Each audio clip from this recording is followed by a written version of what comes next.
Olá, alunos! Olá, estudantes! Sejam todos muito bem-vindos a mais uma aula do nosso componente do solo, a célula, né? Olha só, vai aparecer aí na tela para vocês, né? Na verdade, direitinho, né? O título aí da nossa aula de hoje, né? Vai aparecer aí para vocês, que é, olha só, do solo à célula, atividade 3. Estamos na nossa aula 5 e hoje a gente vai fazer um estudo de caso, é o terceiro, né, que a gente está fazendo. Então aí o título da aula é estudo de caso 3. Então eu sou a professora Priscila, o nosso aprofundamento, né, é a cultura do solo do campo à cidade, a unidade curricular é o indivíduo e o ambiente e o nosso componente do solo, a célula, né, que vocês estão aí nos acompanhando. Também aí junto com a nossa aula, nós temos os nossos queridos aí do pessoal do Libras, o Felipe e a Elisa, que estarão aí também nos acompanhando na nossa aula de hoje. Antes da gente começar, eu vou fazer aí a minha descrição para vocês, né? Eu sou então uma pessoa baixa, tenho cabelos claros, encaracolados, aproximadamente aí na altura dos ombros, uso óculos, tenho olhos claros, estou vestida com uma blusa de frio, né, de zíper rosa, uma calça jeans azul e sapatos pretos, né? E aí também, para me acompanhar na aula de hoje, estou aqui com a nossa amiga, colega, mais nova professora aí do Centro de Mídias para vocês, de Ciências, né, e também de Biologia, professora Eveline. Seja muito bem-vinda, professora. Muito obrigada, professora Priscila, é um prazer estar aqui. Olá a todos, sejam todos muito bem-vindos à aula. Vamos fazer minha descrição, né? Eu tenho um cabelo castanho, feito em coque, né? Uso óculos, tenho olhos castanhos, sou uma mulher branca, estou usando uma blusa de frio marrom, uma calça jeans azul e um sapato rosinha. É isso aí, gente. Então, né, aí, olha, junto com o pessoal do Libras, a professora Eveline, a gente vai dar aí prosseguimento, então, para a nossa aula de hoje. E hoje, né, como eu já havia comentado com vocês anteriormente, a gente está também, né, retomando aí os estudos de caso. Nós já fizemos, né, aí 2 estudos de caso e hoje a gente vai para o nosso terceiro estudo de caso. E aí, antes de mais nada, vamos aí, olha, né, para os objetivos da nossa aula de hoje. Na verdade, é um só, né, que é conhecer e refletir sobre os problemas associados a falta ou excesso de nutrientes no solo. Então hoje a gente vai falar um pouquinho mais aí a respeito dos nutrientes do solo. Lembrem-se que nos estudos de caso anteriores a gente falou, né, Eve, a respeito dos nutrientes da alimentação, né? Exato. E aí a gente falou também a respeito de algumas doenças, né, e alguns problemas aí associados na alimentação. Então a gente falou, né, da anemia, né? Então especificamente lá da anemia por falta de ferro, né? Então a gente chama aí de anemia ferropriva. E a gente falou da questão do diabetes. O diabetes aí relacionado, né, à alimentação, no caso ali o diabetes tipo 2. E hoje a gente vai partir então para um estudo de caso um pouco diferente, né? Vamos sair aí das questões da alimentação, propriamente dito, e vamos agora para as questões do solo, né? Aliás, né, o nosso componente do solo, a célula, né? Então, por isso a gente aí aborda tanto as questões do solo, como as questões também aí da célula, porque os nutrientes que estão no solo, querendo ou não, com a alimentação, vão parar na nossa célula, né? Exatamente, né? Se o solo tiver pobre em nutrientes, aquela planta não consegue absorver aquilo, consequentemente o seu alfacinho vai ser magro. Exato, né? Vai ser magro aí em nutrientes. Magro em nutrientes, pobre em nutrientes, né? Exatamente. Então, por isso a importância da gente estudar, né? Não só aí as questões que estão relacionadas ao solo, como também aquelas relacionadas à célula. E aí, gente, né? Vamos então para a nossa retrospectiva, né? Na nossa última aula, a gente falou aí a respeito do diabetes, então a gente especificou, na verdade, a gente falou especificamente do diabetes tipo 2 e a gente falou por meio de um estudo de caso, né? Então a gente está aí no momento estudo de caso, né? Então a gente falou aí em estudo de caso a respeito do diabetes. Fizemos também a análise de resultados de exames laboratoriais, vimos também um vídeo explicativo a respeito da definição, da causa, dos sintomas e do controle do diabetes. Então, foi uma aula super bacana, né, Eve? Foi mesmo esclarecedora, realmente, e justamente para nós nos policiarmos quanto aos nossos hábitos de vida, né?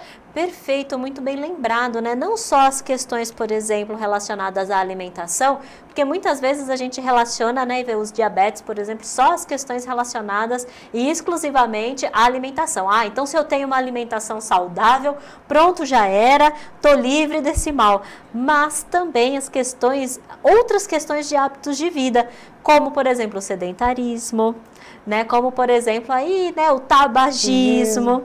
Fumar, né? Exato, então aí a gente também relacionou com essas outras questões, né? Então foi aí uma aula bem interessante, foi uma aula bem bacana, onde a gente falou aí a respeito do diabetes. E aí, gente, né, vamos agora para mais um estudo de caso, né? E aí, Eve, né, conta aí para os nossos estudantes e para o pessoal aí que está nos assistindo a respeito desse estudo de caso. Olha, o estudo de caso de hoje é a respeito de um agricultor, 40 anos, consulta um laboratório para análise do solo de sua propriedade. Qual é a situação? A área apresenta limitação de crescimento do sistema radicular da soja, ou seja, das raízes da planta soja, né? Concentrando-se na camada superficial, não a raiz pivotante, apenas raízes laterais, ou seja, elas crescem muito para o lado, né? Acabam não se fixando corretamente no solo. O que foi observado? A exploração com lavoura de milho e soja há vários anos. O crescimento limitado das raízes ocorre há pelo menos 2 anos, né? Exatamente, né? Então, olha só, então a gente tem agora, o nosso agricultor, digamos assim, ele pediu a nossa ajuda, né? Então, esse agricultor aí de 40 anos, né? Ele tá vendo ali as raízes, né, da sua plantação de soja, que ao invés de crescerem, né, né, no sentido da gravidade, né, estão crescendo lateralmente, né? Ou seja, estão crescendo aí de uma forma inapropriada. E aí, então, ele pediu a ajuda para fazer a análise do solo, para ver aí as questões de nutrientes, né, para saber como anda a vida e a qualidade do solo. Aliás, né, gente, se vocês se lembrarem, né, Eve, acho que você estava, mas se vocês se lembrarem da nossa última aula a respeito do gerenciamento do solo, né, a gente falou bastante aí dessas questões de nutrientes, né, e dessas questões, por exemplo, que como é importante a presença, então, de nutrientes e como é importante a gente fazer esse bom gerenciamento do solo. E aí, então, esse nosso agricultor, ele está tentando, né, fazer aí esse gerenciamento do solo. E aí, gente, e agora? O que será, né, quais serão os resultados, na verdade, né, da análise desse solo? Será, por exemplo, que esse solo, ele está muito bom aí em nutrientes, né? Ou será que esse solo, ele está um pouco aí estranho em relação aos nutrientes, né? E aí, vamos ver, então, primeiro uma análise visual. Então, aí, né, vou acionar aqui a minha lousa agora, porque a gente vai fazer uma análise primeiro visual. Então, antes da gente partir mesmo para os resultados laboratoriais, vamos ver aí, né, como que tá as nossas raízes. A raiz normal da soja teria que ser, olha só, desse jeito aqui. Então, eu teria que ter uma raiz central crescendo no sentido da gravidade. Então, nesse caso, seria essa raiz central aqui, crescendo, então, no nível, né, no sentido ali da gravidade. Esse tipo de raiz que cresce, então, nesse sentido, a gente chama de raiz pivotante. Então, era isso que o nosso agricultor queria ver, um tipo de raiz desse jeito, uma raiz pivotante. Deixa eu colocar o pontinho no i. E aí, o que que acontece? Na verdade, a raiz ali, olha, tá com um crescimento limitado, então eu não tenho essa raiz crescendo no sentido ali da gravidade, né? Aquela raiz que vai crescendo e se aprofundando no solo. Mas não, eu tenho ali uma raiz com um crescimento limitado nessa questão, né, de profundidade do solo, mas eu tenho, olha só, uma raiz que cresce no sentido lateral. Então, aqui ela está crescendo lateralmente, né? Então, no sentido lateral. Então, por isso, gente, né, o nosso ali agricultor, ele viu que, opa, tá acontecendo alguma coisa errada ali na nossa plantação, né? Ali na plantação dele, tá acontecendo alguma coisa estranha, porque a raiz, ela tá crescendo para os lados, né? Como se ela não tivesse, por exemplo, força suficiente para conseguir, então, penetrar pelo solo, né? E se aprofundar ali no solo. E aí, quando a gente pensa nessa questão, a gente pensa justamente, né?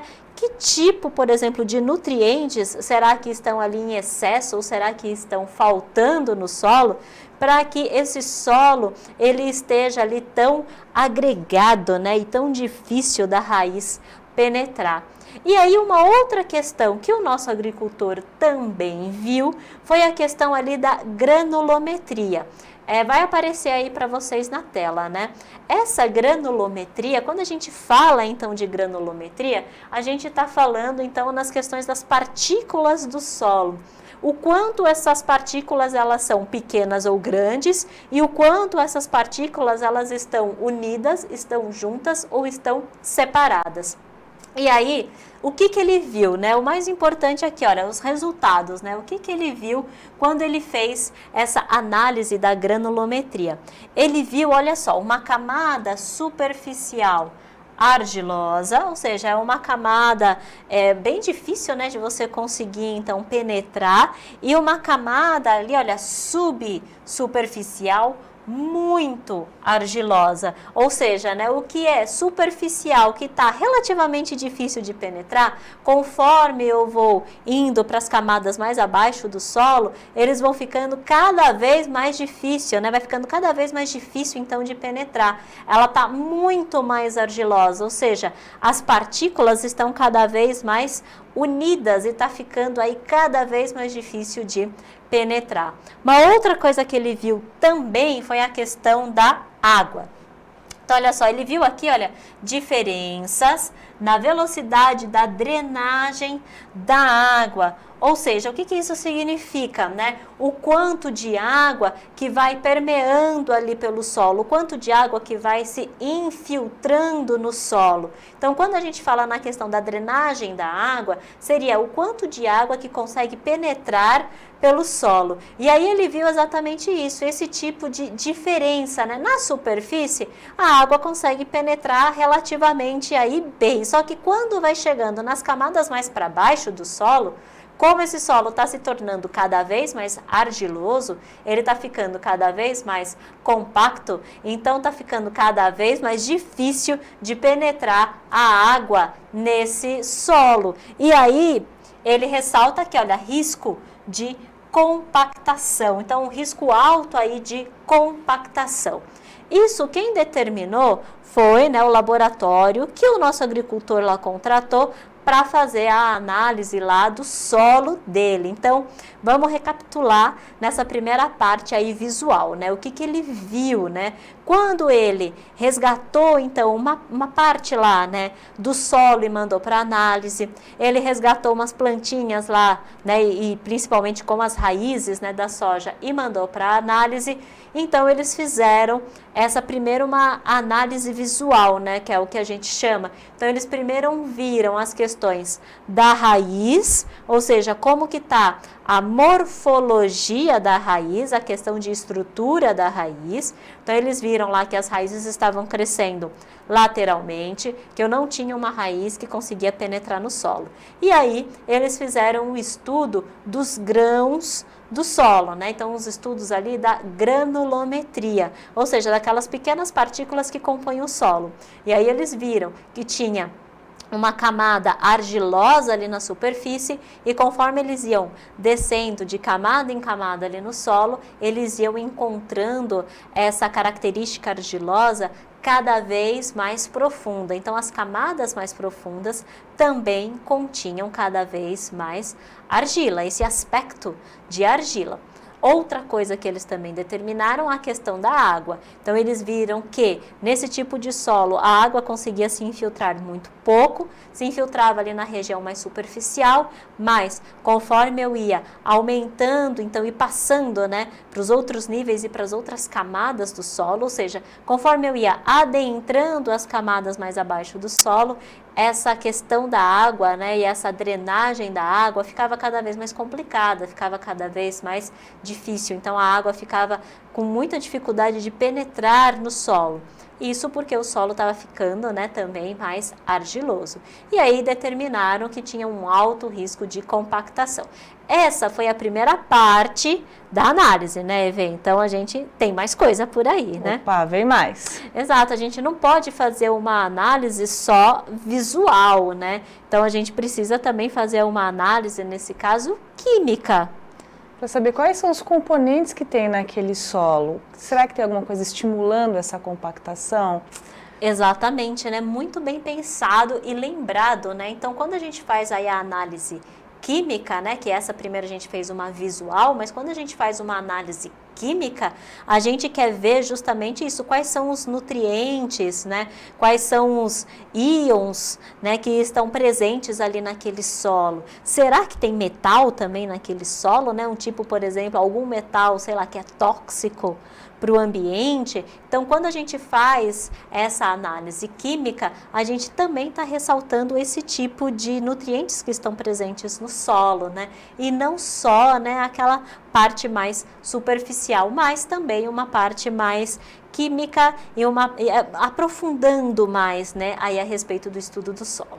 E aí, gente, né, a gente foi aí sim para a análise química. Então, aí vai aparecer para vocês, olha só, uma tabela onde eu tenho a análise química do meu solo, né?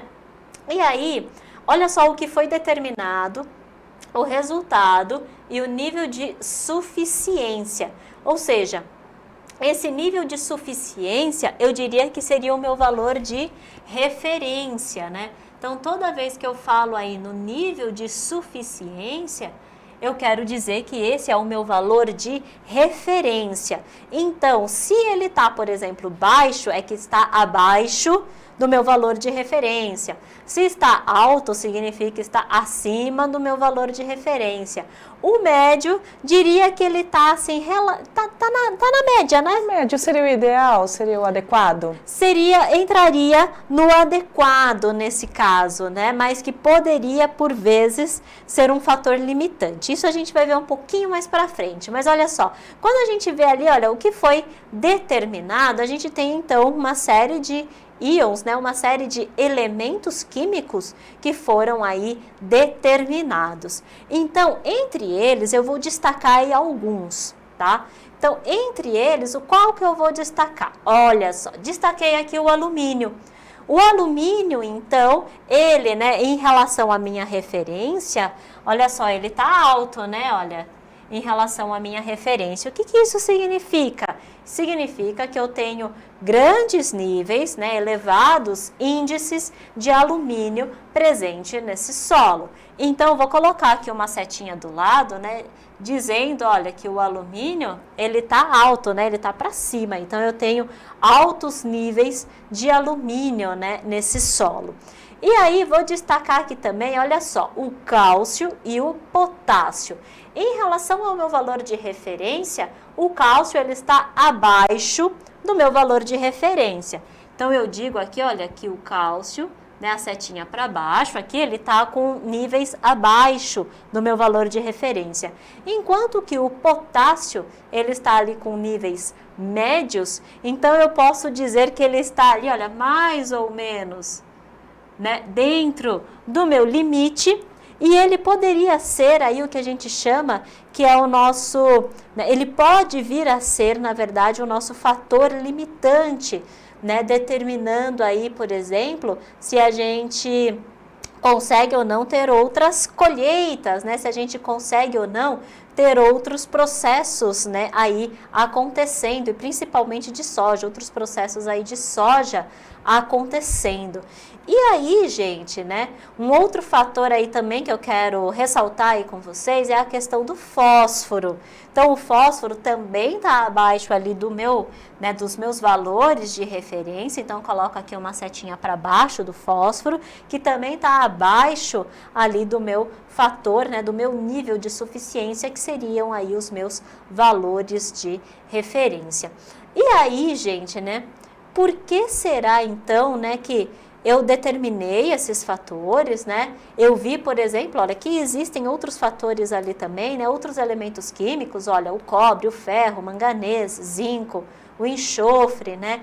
Que também ali, ó, o ferro, por exemplo, tá alto, o enxofre tá alto. Mas por que será que eu destaquei esses elementos, né? Por que será que esses elementos são importantes para eu analisar, então, o fator do solo, né? Então, vamos pensar, por exemplo, no seguinte, né? Eu tenho, por exemplo, lá no meu fator solo, né? Vamos voltar ali para a nossa tabela. Vou começar com o alumínio, né? O alumínio, então, ele está ali, ó, com altos índices. Quando o alumínio ele está com altos índices aí no solo, eu tenho que levar em consideração o pH. Nesse caso aqui, olha, o alumínio, então, com esses altos índices de alumínio no solo, eu tenho um menor pH, então eu tenho uma maior acidez, né? Então, conforme o meu pH aí vai diminuindo, eu tenho um solo ácido nesse caso.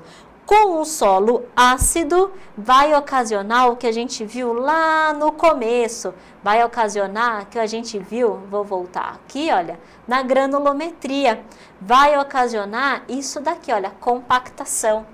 Então, altos índices aí de alumínio, eles estão aí, olha, representados pela compactação do meu solo.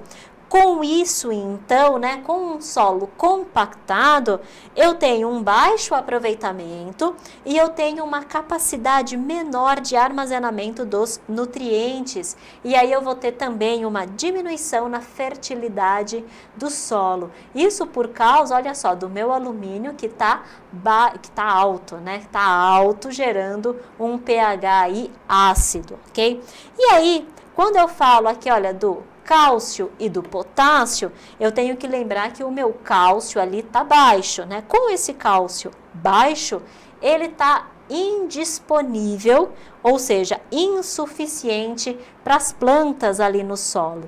E isso vai gerar um problema do crescimento inadequado das raízes. Então, conforme eu tenho baixos níveis de cálcio, aí eu tenho um crescimento inadequado das raízes. Então, aqui o que ele limita, né, é a questão das raízes. Então, ele dificulta o crescimento das raízes. O potássio, como ele está ali mais ou menos ali no meio termo, esse potássio ele pode vir a acarretar problemas futuramente, mas é algo que a gente ainda não tem certeza, precisa analisar com o decorrer das outras plantações e das outras colheitas. Mas se a gente pensar aqui no fósforo, eu tenho baixos níveis de fósforo.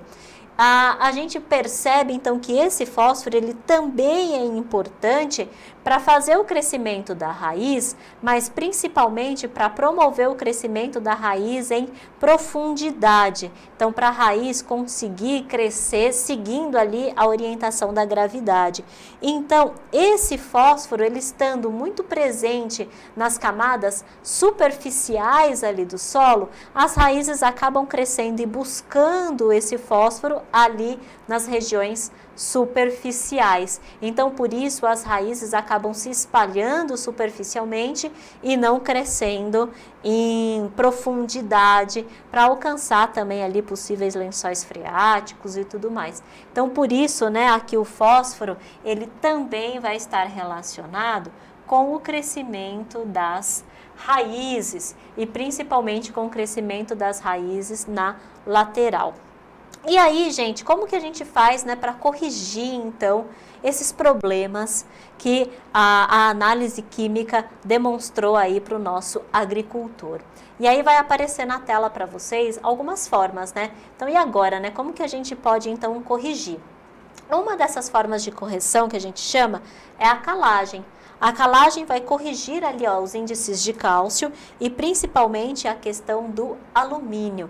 Com a presença de alumínio livre, o alumínio ele é um agente agregante, então ele mantém ali, olha, o meu solo como, né, como uma fração argilosa. Só que, né, se eu faço a precipitação aí do alumínio, eu faço a dispersão então dessa fração argilosa e também aqui uma coisa importante, né, eu faço a regulação do pH. Com esse pH regulado, aí sim eu vou ter outros nutrientes que podem ser incorporados e outros nutrientes que também podem ser utilizados aí pela planta. Em relação ao potássio, como o potássio ele estava ali, olha, né, mais ou menos ali no meinho, né, da nossa análise, né, ele não estava nem muito alto e nem muito baixo. Esse potássio, se for necessário, ele pode ser aplicado juntamente com o cálcio. O potássio, ele, né, se ele é aplicado separadamente, se vem uma chuva, por exemplo, acaba levando esse potássio embora. Então é por isso, né, que ele é aplicado junto com o cálcio, que aí então eles ficam ali, né, numa solução aquosa e aí então eles ficam mais disponíveis para as plantas conseguirem então, né, consumir, absorver, né, esses nutrientes aí para o seu crescimento. E uma outra forma, né, agora na questão do fósforo, né, quando que a gente viu lá, né, as questões do fósforo também. Então, quando a gente vai corrigir o fósforo, geralmente a gente faz aí, olha, uma adubação com a presença de fósforo, uma adubação fosfatada. Isso aí para corrigir, então, os índices de fósforo presentes, então, ali no meu solo, né, que podem aí estar, né, com essa deficiência. Okay? Então aí, gente, a gente mostrou para vocês um estudo de caso, mostramos aí para vocês, né, quais são os problemas, né, relacionados aí com esse caso, com esse estudo, principalmente mostramos a análise química e a análise visual, né? Exato, se a intenção dele é cultivar soja, um solo compactado e com pH ácido não funciona, só se ele quisesse cultivar samambaia. Exato, né? É isso aí. É isso aí, né? E uma outra coisa também, né, que não funciona muitas vezes é a questão dele estar sempre com esse solo sendo cultivado. Ele não tem, por exemplo, outras culturas, né, que entram nesses intervalos de tempo. Ele está sempre cultivando soja, né, então ele está sempre com o mesmo tipo de cultivo. Se ele fizer, por exemplo, alternância nos cultivos, ele pode também aí melhorar a qualidade do solo dele, né? Exatamente, uma rotação de culturas, pode utilizar animais também, tem várias técnicas nesse sentido. Exatamente, né, que ele pode então aí utilizar para melhorar aí a qualidade do solo. E aí, gente, a gente entra agora, né, com o nosso momento da interação, né, Eve? E aí, manda aí para os nossos alunos, né, o que será que eles vão pesquisar? Será que eles vão pesquisar alguma coisa? Vamos lá. É bom para poder treinar um pouco, né? É isso aí. Olha, para acompanhar o caso descrito nesta aula, também poderíamos realizar análises nas folhas das próximas safras. Assim, quais nutrientes poderiam ser analisados? A microbiota presente no solo poderia auxiliar no diagnóstico? Então aí essas perguntinhas, né, seriam para a gente então pensar um pouco mais adiante, né? Porque a gente fez ali a análise do solo e a gente fez a análise de alguns nutrientes, né? Mas não existe apenas a análise do solo. Exato. Existe aí a análise, por exemplo, dos organismos vivos que estão presentes no solo. Então, no caso, a análise das folhas, né, da própria planta e a análise também da microbiota, né, dos micro-organismos presentes no solo. Isso também, né, é uma possibilidade da gente pensar e da gente analisar como é que está a qualidade desse solo. Justamente isso a gente viu bastante na nossa aula lá de gerenciamento, né, do solo, que a gente viu que um solo saudável, a gente não analisa apenas ali a fração rochosa, né, e as pedras, mas a gente analisa também os nutrientes dos organismos vivos, né, das vegetais e dos animais. E aí, Evê, estamos encerrando agora, né, a nossa aula de hoje. Espero aí que vocês tenham nos acompanhado, tenham gostado, né, da nossa aula e encontro vocês na nossa próxima aula. Até mais, pessoal! Até mais, pessoal!